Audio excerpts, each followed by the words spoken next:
fans, welcome back to another edition of Tell Us About That. I'm your host, On Fire, and I'm here to take you on a thrilling journey through the world of boxing. On today's show, I have the privilege of hosting a special guest, a former IBF World Lightweight Boxing Champion who has navigated the highs and lows of life. Join us as we discuss his inspirational journey, highlighted in his recent book, Fighting to the End. Let's welcome Paul Spadafora to the show. Hey, how you doing? What's going on? How's it going? Good, man. Nice to be here. It's nice to have you. Thank you for joining us. So, Paul, I read into your book, and early on, you talk about your childhood and your upbringing, poverty, volatile, moving from place to place. Despite all that, you were able to find boxing, and within 4 years, win a world title. Tell us about that. I mean, I was blessed to have the people that I had around me, the people who was promoting me, the people who was managing me, training me. You know what I mean? And I put my whole heart and soul into boxing. You know what I mean? I gave it my all, and I think I think I could have did a lot more with boxing. But, you know, there's still time. This is a marathon. This ain't a race. You know what I mean? There's a lot of time in life. When you won that world title, what we saw was a guy with skill, a world champion. Were you battling demons at that time? Oh, most definitely. Yeah, definitely. I always had a problem with drinking. Always. My whole life. And, I mean, I was a binge drinker, you know. And at the time, when you're fighting and you're not making no money, I would make $50 a round. You know what I mean? So I had to stay busy. I fought damn near every month, and so my binge drinking wasn't that. You know, I can control it a little bit. You understand? Because I didn't have no time to be out of shape. I didn't have no time to be drinking. But when I won the world title, then I had got money, and then you wasn't able to fight. I was only fighting 3 times a year opposed to fighting damn near 8 times a year, 6 times a year. You know what I'm saying? So I had to be in the gym. You know what I mean? So when I got that money, I had time off, but time off killed me. Always did. In 2003, you went for a second world title that ended in a draw. How did that decision negatively affect you? I mean, well, here it really didn't affect me. It didn't affect me until after the fight because we had a rematch. We had a rematch to run it back. So I went to camp right after the fight. He retired when I was in camp. I was so upset. I mean, and I went right off to drinking. And that day when I left the camp to go, my whole life turned around. You know what I mean? I mean, just because of the way I did, I'm a guy that goes one extreme to the next. You know what I mean?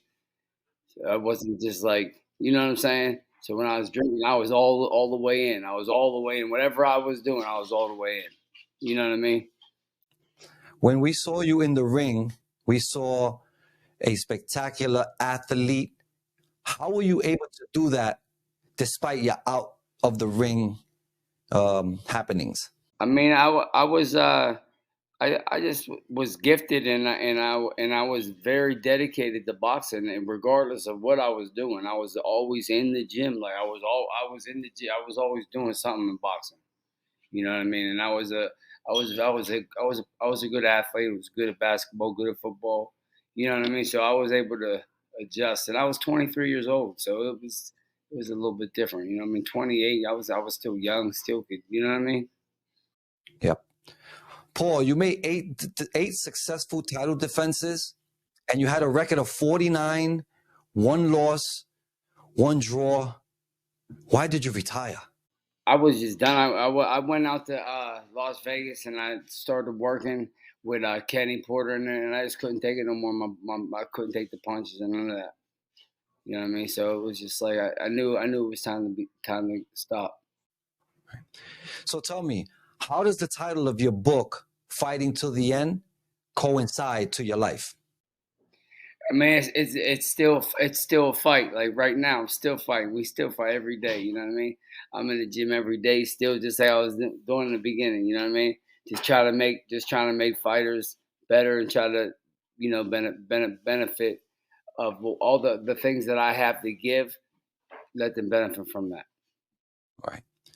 In writing a book, you poured your soul out to the people who are going to read this book. What was the hardest thing for you to put into this book? I mean, just to go over the past, just the past, just like that, what I grew up with, just what I was doing back in the day. You know what I mean? Just here, just when someone's asking me that, just talking about that is just different. It's difficult for me. Roy Jones, as well as your trainer, Tam Yankello, wrote the foreword to your book. Tell me what that means to you, number one, and number two, how you felt when you read their words. I mean, that was unbelievable. You know what I mean? Roy Jones, you just get this Roy Jones period just being a forward of the book. Just think about it. You know what I mean? That's Roy Jones. You know what I mean? Pound for pound, arguably the best fighter ever. You know, and my trainer just hearing the things he was saying it's overwhelming. In your book, it speaks to you in the sense of Dr. Jekyll and Mr. Hyde. When did each one appear? Soon as I pick up alcohol, soon as I pick it up, it's a whole different person. I'm definitely not nowhere near the person. It's just like a whole different person. I can't even believe what I turned into. I don't even believe it. It's like the Incredible Hulk. It's like something you can't even make up. So, what's your favorite chapter in this book? I really don't know. I mean, just the point of I like the fact that whenever I was fighting Sosa and coming back from the Sosa fight, I like that part. You know what I mean? It just it brings back some old memories and stuff. So now the word is you're moving to Las Vegas, you become a trainer, working with young kids, trying to find that one fighter. What do you think you can offer as a former world champion to an up-and-coming fighter today? I mean, I don't think there's something I can offer. You know what I mean? And especially with the boxing aspect of it, I don't think there's something I can offer. I was with a lot of guys. You got to remember, my trainer PK passed away. I was 14-0, so I got a chance to train with a lot of great trainers. You know what I mean? Tommy Ankello, Jesse Reed, Emmanuel Stewart. I was down and with Greg. I was out in Las Vegas with Greg Page. You know what I mean? With Kenny Adams, Kenny Porter. I mean, I learned a lot from a lot of different guys. And then like I tell everybody, like if you're telling me something, I'm into boxing. I love boxing, so I'm gonna let you know I'm stealing what you're telling me. I'm trying to put my twist on it and make because you can't stop. You never stop learning. When you stop learning, I think you're done. I learn every day, especially now I got my gym here. I mean, it's like wow, every day. Like you thought, like I thought, like man, I know boxing. I know boxing. Now you really don't know until. I mean, you still can learn more. There's so much more to learn in that gym. Everything in that gym you can learn. I mean, everything you do in the gym is for a reason. I don't care when you walk in the gym. So when you walk in the gym, you have to get ready to be in this type of environment. You got to be ready to go. You got to be ready to work, and you got to work smart. You know what I mean? You can't overdo it. You can't. I mean, there's so many things in boxing that you can get. You just keep learning. It just never stops. And you learn off it. I mean, me personally, I learn off of damn near every individual because everybody's different. You can't train everybody the same way. You can't put somebody in a certain stance because they just don't got it. They just don't got that stance. You know what I mean? Everybody's like fundamentals. Yeah, there's fundamentals. There's fundamentals to every individual. Not everybody's the same. You understand what I'm saying?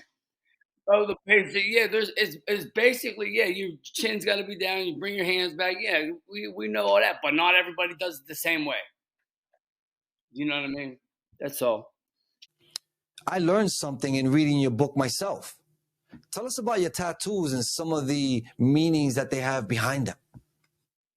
Oh man, my tattoos usually have a story behind every one of them. You know what I mean? A time in my life, what I was doing, and everything else. You know what I mean? Just everything. My I got everything. Like just telling the truth. You know what I mean? You know, I got my brother, CHP, Charlie, Harry, Paul. That's all my brothers. You know what I mean? Only God can judge us because that's really basically it's the truth. And there ain't no like someone's like you said, like yeah, okay, I got a crack pipe on it. I don't smoke crack though. I don't smoke crack no more. That's it. That was back. That was then. That was then. This is now. You know what I mean? Right.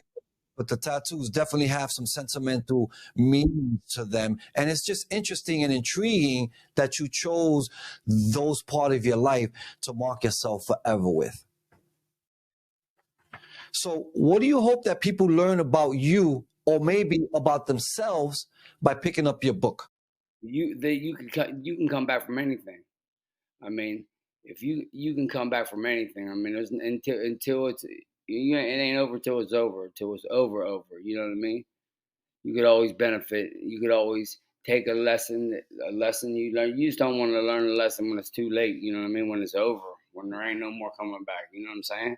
How's it feel, Las Vegas? How's the atmosphere being in what some people consider the mecca of boxing? I mean, I like Las Vegas. I like the fact about the boxing end of it. You know what I mean? The heat and all that. I'm not really into the weather too much. You know what I mean? The weather's a little bit different, but I enjoy myself out here. I'm just out here working, and, staying in the gym. That's what I do. What about the book? Working with Chris Scarnati on this book, did you enjoy that? I mean, yeah. I mean, like we talked about, like just bringing stuff like just talking about certain stuff. It brings back old memories and shit and things that I'm not proud of, and you just keep rewind. I keep whenever you talk about it, you rewind it in your head. You know what I'm saying? Hmm. The road that you took is what led you to being the sport of the Paul Spadafora that you are today. But if you could go back and do anything different, would you? And if so, what would that be? I would never pick up no alcohol. I would never pick up no alcohol, no drugs, no alcohol, none of that shit. If I would not pick up none of that stuff, it'd be a whole different. Like I don't know.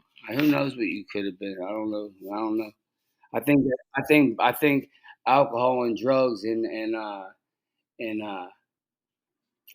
puts a lot of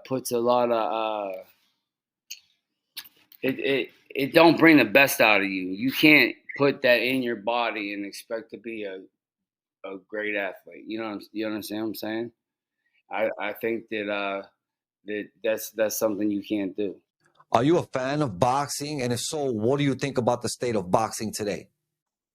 I love boxing. I love boxing. I think boxing's coming back, meaning like it never went anywhere, but I think it's getting back because they're putting on more shows.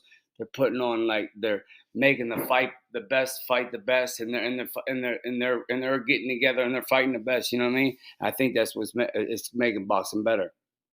If we think of a mystical matchup, Paul Spadafora against any other one of the young guns today, let's talk about Tank Davis, Devin Haney, Ryan Garcia. Who do you think would have brought out the best in Paul Spadafora? I think I would have had to be the best to fight a guy like Tank Davis. Like Tank could fight. He's one of my favorite fighters out there, and I think that would have been the hardest fight for me to fight. But I think that could have been the best fight that I ever fight because of the style and just because the way he comes and the punches that he throws and because I was a guy that had to be you had to throw them punches and you know what I mean. I could get that style pretty much is my type of style. And what you're describing now, is that the same description you would describe if you had gotten the fight that you were looking for in your heyday, which was the Mayweather fight? Well, for sure, I think that would have brought the best out of me. I think Floyd. If Floyd would have fought me the way he attended to, the way I feel that he thinks it. Like when he told me at the casino, "I'm gonna run right through you." If he would have fought me like that, I think that I had a good chance on doing the right thing and winning the fight. But if he fights me the way Floyd boxes and did, it'd be a very hard fight for me. You understand what I'm saying? Very hard fight for me. It's just being honest. Like, dude, you know what I mean? But yeah, like you was talking about like the Styles. I think Styles make fights all the time. So you're working with fighters now. You're located in Las Vegas. So are you having fun now? Back into the mix of boxing? Yeah, for sure. Yeah. I went to go see my trainer the other day. I took some of my fighters down there to spar his fighters. It was fun. It was good. You know, just being with my trainer Jesse. You know what I mean? Jesse, yeah, Jesse's still at it. You know what I mean? Just going down there and seeing him was cool as hell. I bring my own guys down there and shit. He's down there with his guys. This is fun as hell. You know what I mean? We just have fun. We can't. Yeah, that's just fun. I got the new guys, you know what I mean? I ain't got no like I got newer guys, you know what I'm saying? So it's like taking new guys, brand new guys with no fights and never fought, and taking them to the gym and like showing Jesse, like, look, Jesse, what he's doing, like he's doing that. You see, I got that shit from you, Jesse. Yeah, yeah. You said we just pass it on. You know what I mean? I think that boxing needs guys like me. I think boxing needs guys like me. I really do believe that with all my heart. That I know because I know, like my wife says. She asked me yesterday. She said, "How come every time you see one of your fighters, you ask them how you feel?" Well, I asked you how you feel because I want to like to know how you feel before I put you through this fucking workout. You know? If I don't know how you feel, then what am I going to do? I'm going to keep going through this. You know what I mean? I ask them every day because I think that's what you should do, right? Before you have to put something on, make somebody do something that they just can't do at the particular moment. I think you know what I'm saying. So it's good to ask. It's good to ask questions and shit like that. Ask your fighter some shit. Like sometimes I think sometimes some trainers are too black and white, and you can't be like that. I don't think so. I think you can chase. I like my one. I got the honor to be around Dawn Turner. You know Dawn Turner? Yeah, of course. Great trainer, man. He was such a great guy, man. But he would tell me, see, no, Paul, I'm trying to chase these guys. I'm trying to chase these guys. He always would tell me that. Chase them. Then I got out saying chase them. He means chase them the fuck out the gym. Don't waste my time. Right. You got those that come in and they they don't make it far. And I think he's trying to weed them out nice and early in his career. You seem to be in a good place, man. It's good to see you smiling and laughing. This is great. How has the reception been for you and the feedback since the release of your book? My girl does all that shit. She follows that. I don't get on the computer like that. I'm like damn near a litter on this computer. You know what I mean? I don't even get on the computer I watch a lot of YouTube, the YouTube boxing and stuff like that, because that's the chance you get to watch boxing like that. I watch all the fights and all the. I usually watch. Sometimes I'll go a month watching one fighter. You know what I mean? Just so I can try to learn. Like I love Roberto Duran. I love James Toney. I love Chavez. Right now, I'm watching James Toney. A lot of James. He's such a beast. He's such an animal, bro. Just wow, is he a monster? He's so relaxed in how he places his punches and how he moves his head, and oh my god, it's beautiful. On the inside, just like you were on the inside. I watched him my whole life, and I can never get enough of his game is sick, man. He he helped me so tremendously. If he only knew, like every time I see James, I said, "Bro, you don't know how much you helped me." I love how you study so many of your fights. You know what I mean? How you just relaxing and chilling. Because I like to relax. I don't like to do all that crazy shit. I can't run around the ring. I don't have legs to do that. I never could do that. I'm not a boxer where like you mentioned a boxer. You people think about boxing, hit, don't get hit, and run, move around, moving a little bit. I boxed, but I wasn't a boxer like that.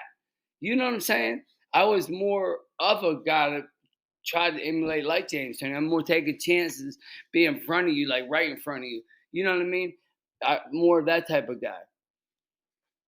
And yeah, that's what I do. That's what I do. Try to master that art of that. Who's your favorite fighter currently today active? I like the Lopez. I like Lopez. I like Shakur. I like Tank. They're like my, you know what I mean. And Terrence Crawford, the best pound for pound. I mean, you can't. Then there is no denying that. You know what I mean. So gifted, man. Righty, lefty. I mean, wow, he's amazing. Terrence Crawford's amazing. He's an amazing fucking fighter. I could not believe what he did to Earl. Whew. That fight was. I mean, it was like wow, night and day. It was like night and day, right? You know what I mean? And we didn't think it was going to be that difference in levels between those two guys. I couldn't believe the difference in levels. You know what I mean? There's levels in this game. Styles make fights. Yep, styles make fights. Are they gonna run the rematch back? I don't know because Spence had some cataract surgery, and nothing has been mentioned that it wasn't or that it was. So we're just waiting on some type of report. Well, Paul, we appreciate your time. We thank you. We are honored to have you on our show. Is there anything you want to say to boxing fans all around the world? And I'm here. I'm new to training. I'm back in the boxing. I'm in the boxing game, and come check me out. Thanks a lot for having me.